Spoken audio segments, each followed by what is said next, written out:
Hey guys, welcome back to the podcast. This is episode 51. I'm so grateful you're here. This episode is going to be super short. It's just an encouragement one. Hopefully it'll fuel you for the week. We've got a scripture for the week. We've got a quote that I think is going to really bless you. And then a song of the week as well. All right, let's dig in. Welcome to a Holy Mess podcast. All right, my friends, we all know life can be so difficult and painful at times. Especially when we're carrying grief or loss or wrestling with shame about our past, anxiety about our future, or frankly, like we are just not enough. But there has to be so much more for us. There is hope and joy, peace, love, fun, purpose, and a reason that you, my friend, are on this planet. Let's partner with God so you can be who He created you to be as you wrestle through and trudge through your mess. Hi, I'm Dani, a recovering alcoholic, a mom, a wife, a mentor, and dust. We are only here for a moment. Let's live like it. I'm just like you. I'm a holy mess most days.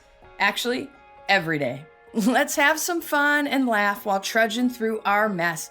This stuff doesn't need to be dry and boring. Let's dig in. Okay, you guys, I'm going to keep this super brief, but I could talk for hours about this. Okay, so I don't know if you saw the Instagram video this week, and let me back up. I don't usually talk about current events or, celebrity stuff or anything like that, but I don't know if you saw Will Smith's apology to Chris Rock this week or not, but when I watched it, there was a section that I was so moved, and it was just super profound what he said. And so I wanted to talk about, that's the quote of the week. And honestly, I don't care what you think. I don't care what I think about this whole Will Smith, Chris Rock, Oscars thing at all. I mean, I know that there's people on both sides or whatever. I don't want to get into the muck, into the mire of it, but for two reasons I wanted to do this. Number one, something that he said was super profound, and I think that there's a huge, huge life lesson for all of us. If you've ever blown it, or if you're carrying any regret or any remorse or any shame, anything like that, and it just spurred this thought in my heart and mind. And number two, Will Smith is my celebrity crush. He's been since I was a kid. And so I was heartbroken when this thing happened with the Oscars. So anyways, I got over it pretty quickly, but we just bless Will Smith and hope that all is well in his life. So yeah, I'm a little obsessed with Will Smith. I'm going to be honest with you, okay? And so I grew up, in the 90s when that show, Fresh Prince of Bel-Air. Why can't I say that? Fresh Prince of Bel-Air. That's that show. I know you know what I'm talking about. Anyways, born in Philadelphia, born and raised on a playground is where I spend most of my days, chilling out, maxing, relaxing, all cool and all shooting some b-ball outside of the school. Come on. I know you guys sang along with me. I could keep going, but I won't because my kids will kill me. That's the most you're ever going to hear me sing on the podcast. Okay, but here's the deal. Will Smith blew it. Okay, everybody knows it. He knows it. The whole world knows it. All that sort of stuff. What you think about the guy doesn't really matter. What I think about the guy doesn't really matter, okay? But here is the life lesson. I want to say the quote that he said, and then I want to share some thoughts with you. But towards the end of the video, when he apologized to Chris Rock and his family, and even to his fans and all of that, he said, "The work I'm trying to do is I am deeply remorseful, and I'm trying to be remorseful without being ashamed of myself."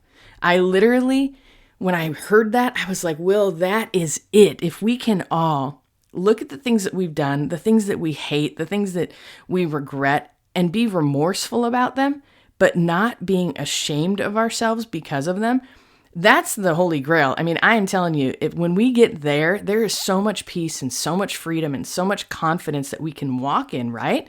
And so the things that you've done or the things that you're wrestling with about yourself, they don't need to define you and define who you are at your core. Sure, those moments were defining moments, but they don't ultimately define who you are, right? Absolutely, take responsibility for your actions. But when we fall into condemnation or shaming ourselves, it's too far, because when we fall into those areas, we can't heal. We can't move forward from a place of condemnation or shame. It's absolutely impossible. And the verse of the week that goes right along with this is from Psalm 34:5, and part of verse 8. It goes, "Those who look to him are radiant. Their faces are never covered with shame. Blessed is the one who takes refuge in him." You guys, sometimes when we blow it, we try to take refuge in other places. We take refuge in excuses. We take refuge in, even in our shame and condemnation.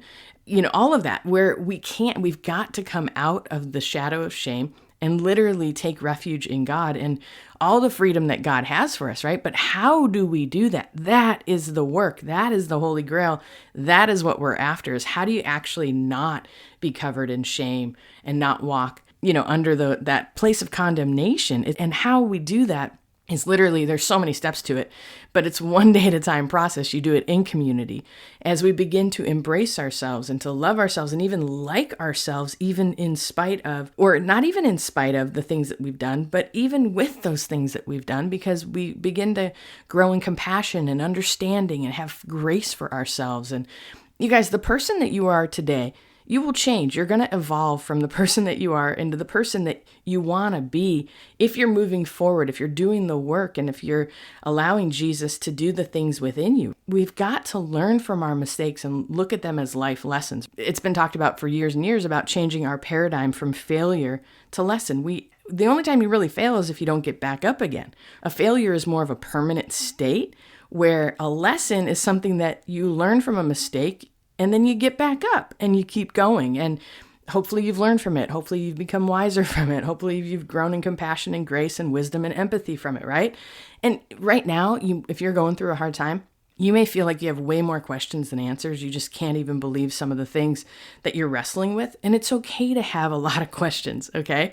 But you just keep showing up, because by showing up, you're not abandoning yourself. And when we abandon ourselves, that's when more shame and more condemnation and more, it just gets piled on, and it's super, super painful. I wanted to read one more quote. I read it this morning and I thought it went with this, by Dr. Benjamin Hardy. The promise of change empowers you to give grace to your current self. When we are so committed to allowing the good change and the good things to evolve within us, it gives us permission to give ourselves grace and to heal from the mistakes and the things that we've done, so we can still be who we were created to be, okay? And so anyways, when I saw that Will Smith video, I just really wanted to talk about it. I've also been really obsessed with all of this stuff because I've been in the middle of creating this 6-week coaching course that launches in September. And it's called the Feel Better Formula, I think. I don't know what we're going to name it. I think that's what it's named. But it's basically 6 weeks, and we're going to go through kind of how do you feel better? How do you heal from the things of life that are holding you back? And this is one of them, the mistakes that we've made, and how when we're living under the shadow of shame, how do we come out from underneath that? So anyways, I've been obsessing about that. So I think that's why when I watched Will Smith's video, I was like, oh my gosh, I want Will Smith to be part of my group coaching program. But anyways, if you're interested in the 6-week coaching program that launches in September, you can send us an email. I don't even have the sign-up page created yet, but you can email hello@danisumner.com, and there will be a link to it in the show notes. But when we have more info, we'll send it to you, and you can sign up for that. Also, the song of the week, it goes along with it as well. If you're struggling, there's a song by Hillsong, and it's called Whole Heart, and I listened to it this morning like 3 times. It's super powerful, and I just encourage you to just put it on and listen to the words. One of the phrases that keeps repeating, and I think that they repeat it for many reasons, but I think so it can seep deep into our heart and into our psyches. But your grace holds me now. And, it's 5 simple words, but to really press into that, I wanted to encourage you to listen to that song and sing it, or listen to it as a prayer and just say, Jesus, I want your grace to hold me now. What does that look like? What would it look like in your life if you actually allowed God's grace to hold you in some of the most painful areas of our lives? It's really easy to let grace hold us when things are going well, but when things have fallen apart or there's just painful parts in our lives, it's kind of hard to go there. And so I just wanted to encourage you with that song. I hope you like it. I'll just quickly say the verse of the week, the quote of the week, and the song of the week again is Whole Heart by Hillsong. The link for the song will be in the show notes under Spotify, iTunes, and YouTube. And the verse of the week I'll put in the show notes as well, Psalm 34:5, and part of verse 8. Those who look to him are radiant. Their faces are never covered with shame. Blessed is the one who takes refuge in him. May we all take refuge in him. And then the quote of the week again by Will Smith. The work I'm trying to do is I'm deeply remorseful, and I'm trying to be remorseful without being ashamed of myself. Oh my gosh, it's so good. I love it. You guys, I love you no matter what you're walking through. I just want you to know that he is with you, and that you are not alone, and that you are loved, and that you're worth it. And so don't abandon yourself. Don't abandon those places in you that you regret or that you're carrying shame about. pick those pieces up, go draw yourself near to God, and know that you are worthy and that he wants to heal you in these places. So you don't have to live under the shadow of condemnation and shame. It's like living in quicksand, and it's super painful. I've been there and I hate it. And my role right now in life is to help you embrace, like, and love yourself back to life and allow Jesus to do the same for you. So let me say a little quick prayer for you and enjoy your week. All right, Lord, thank you for my friend. Lord, thank you that you are with them. Thank you that their faces are never covered in shame, no matter what they've done or no matter what's been done to them.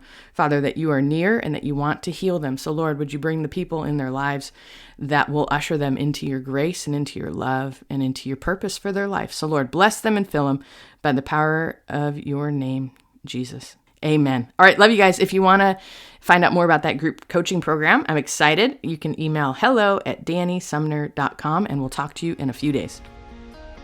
Hello, my friend. If this episode blessed you, made you laugh, or triggered you, hey, that's growth. Please do me a favor and share this with a friend. And if you feel led, please leave a written review for the show. That really helps us out. Don't forget you are in good company if you're feeling more broken than you'd like to admit. And you are more loved than you can ever imagine. Have a great week. See you next time.